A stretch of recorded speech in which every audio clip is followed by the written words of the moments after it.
All right, Geoff. And we're also joined by Sham and by Briggsy. 3-0 win at home to Lymore Gardens, really kind of statement performance. When we talked on Saturday, it was about mechanical and the result. Tonight was really, really impressive, especially first half. Yes, I would say our best performance of the season, which is what come together. We aim to play like that every week, but it doesn't always work out like that for various reasons. But again, from a tactical perspective, we built up with three again, with Briggs at the back, because I knew they'll try and find a way to maybe try and get Briggs out of the game. So with Briggs dropping deeper, they've got a question to ask themselves. And then with Sam able to pursued on, and then Tammy on the other side, we were able to build up and create overloads on the outside. And then I said with Jake and Fred in that sort of form, we're always going to cause problems. But again, it's always got to work, and then you need the workers in the middle with Joel and Nathan, filling in. And I don't know how many balls that they won today in terms of turnovers, but it was absolutely outstanding. We had always that platform to play, and we was able to sustain the attacks because we kept them in their half as well. Yeah. So all rounds a massive team performance, and we just came at half time and just said, look, it's just more of the same, really. Didn't really have to say much. Just again, first 15 minutes, make sure nothing really happens. Nullify whatever they do, and then eventually we'll get another opportunity to finish the game, and that's what happened. So 3-0 was a convincing, victory. I think we were well deserved for it. We could have been more up in the first half, but again, that's the standard set. That's what this squad is capable of. When it comes together, and four in a bounce, we're starting to find a bit of rhythm now, and we just got, I said, just keep ticking the games on. It's going to be difficult Saturday, away from home against a pitch which is not usually flat. Yeah. So we've got to find a different way to win. But of late, we've found different ways to win. All the four wins have all been different in aspects, and that's what you need to be at the top of the table. And like I said, credit to the players of sort of like dropping and finding a rhythm. The squad, different people coming in today that were on Saturday, and we're starting to find our way. Sham, when I spoke to Geoff on Saturday, he was expecting Julian to be there. In fact, it was Joel and Nathan who took it up. But Joel was instrumental for the first goal, going down the left, cutting back for Fred. He was. I think he'd done the fullback inside out, and he's cut in and picked out Fred. I think the first shot initially got blocked, and then I think he took a long time. I think he picked a spot. Maybe, I think it was that posted in, or side netting and in. Yeah. So I think all three of the midfielders, including Briggs, Nathan, and Joel, all infectious today, all on the front foot pressing, and that was the same sort of theme throughout the whole team. They couldn't get out. As Geoff said, I don't think they knew how to deal with our press and our hunger. I think we just wanted it more today. And these are the sort of games that last season that we've come away from, teams in and around us, home and away, that we weren't beating. But already so far this season, we've gone away to Hutton, beating them. Today at home to Lymore. They've lost one game this season in the league. And obviously we've beaten 3-0 quite comprehensively. Yeah. Briggsy, I mean, last couple of games, seen you sort of dropping into the sort of back three and kind of pinging the ball around. And that was very much the story of it today as well. It's like, are you enjoying that kind of slightly different role? We've seen you do it before once or twice, but it seems to be working really well at the moment. Yeah, I enjoy it. I get more of the ball in that position. As like Geoff said, a lot of the time when I'm just in front of the back four, it is hard to get on the ball. And if they stick a man on me, I kind of get pushed out of the game. Yeah. But when I drop in, give their midfield the option, did they go with me? If they go with me, then there's a big gap there for Nathan, for Joel.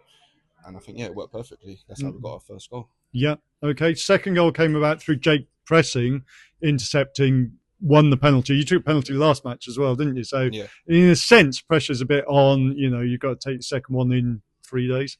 What was that about? Because this one was struck quite hard and you sent the keeper the wrong way. Yeah, no safety on that penalty. I had to literally after the miss the other week after taking two, which I'm not going to do again. And just put my foot through it. I know my technique's there. If I hit the target 9 times out of 10, I'm going to score. Okay.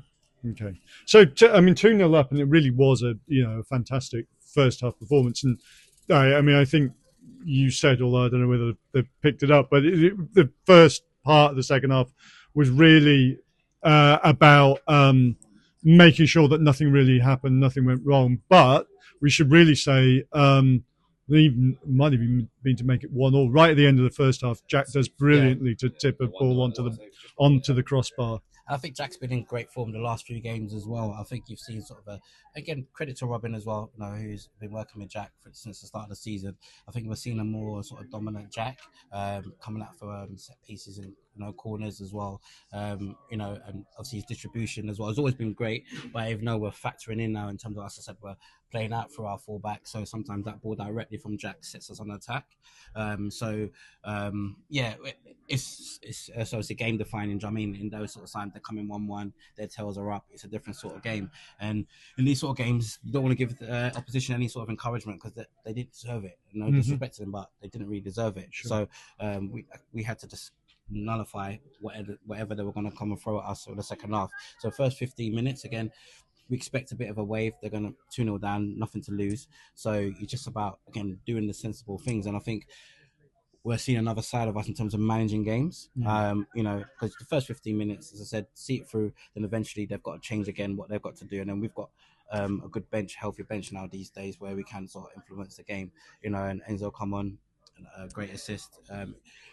Utility player in the sense of where he can play anywhere. His football IQ is very high for someone so young.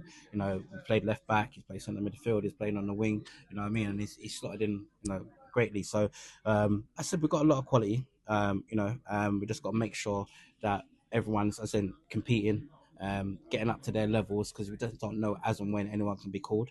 And we want to keep the squad competitive, because to maintain being at the top of the league, and that you need a good squad. You don't want it to drop off. You don't want the levels to drop off when 2 or 3 are missing, and all of a sudden you're having to change what you have, to utilize, to try and get a result. So overall, we're pleased. We're back into training tomorrow. Do a light sort of session on the way to Stansted. Now if we can get a result there, again, you're flying Uber for us. I think they're top of the moment, so that could be another sort of top of the table clash when we face them in 2 weeks. We just have to keep, again, finding different solutions to the questions that are asked of us and keep it going. Okay. Fred scored the third. You talked about the assist from Enzo. I always like to mention Fred's goals, but make sure they are recorded. Cap's really impressive performance by him as well, as you've kind of been saying as well. The only kind of downside, I guess, is Andre came off with what looked like it might be quite a serious groin strain. Yeah. I guess it's too early to know about that, but yeah, obviously we hope that's not the case. But other than that, it's as you say, it's kind of on to Stansted. The pitch there, not the best. No, yeah, exactly. It's never been. So yeah. Anything else? No, from our point of view, it was a busy scaffold. It was noisy. It was good. It was good. There was good stuff. We've had quite a few midweek games. Again, we just appreciate the support. Coming out again. We're just happy. Yeah. You can see a performance. Finally, that we've been talking about, performance. And that's what we're capable of, playing the team top of the league off the park. And as I said, that's what we aim for to do every week. That's the philosophy. Also, with Lymore, there's a long history with myself and Geoff. Right. We used to play for Leighton All Stars years ago. Right. And they used to originally be called Cattle Kings. Okay. And we've got a close relationship with their management team, and I'll try and give a shout out to them, because it's not easy. No. To come from amateur football. No, sure. And they've done well. Yeah. To create a football team. Create a football team called Lymore.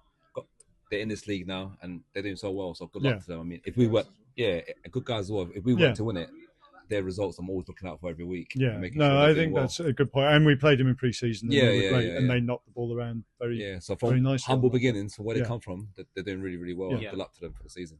Absolutely. All right. Okay. See you on Saturday. That's one. Thank you. Take care. Cheers.